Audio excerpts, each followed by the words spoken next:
Humanitarian aid enters Gaza as Egypt opens border crossing. The border crossing between Egypt and Gaza opened on Saturday to let a trickle of desperately needed aid into the besieged Palestinian territory, for the first time since Israel sealed it off in the wake of Hamas' bloody rampage 2 weeks ago.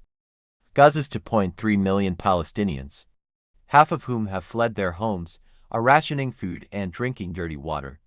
Hospitals say they are running low on medical supplies and fuel for emergency generators amid a territory-wide power blackout. Israel is still launching waves of airstrikes across Gaza as Palestinian militants fire rocket barrages into Israel. The opening came after more than a week of high-level diplomacy by various mediators, including visits to the region by U.S. President Joe Biden and UN Secretary General Antonio Guterres.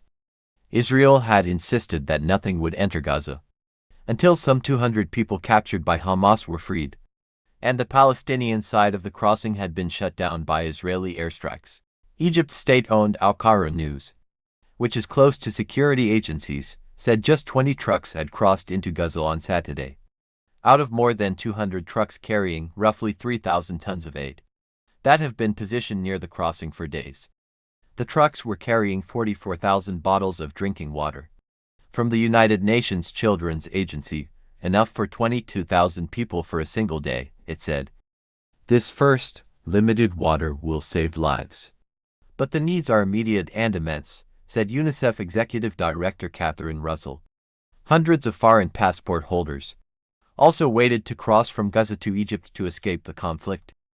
The death toll has now reached 4,385, including 1,756 children and 967 women, in addition to 13,561 injured, according to the Palestinian Ministry of Health in Gaza during a news conference on Saturday. In Israel, there have been more than 1,400 deaths and 3,500 wounded, according to the government press office. A spokesperson for the Israel Defense Forces said Saturday that 307 Israeli soldiers have been killed since October 7.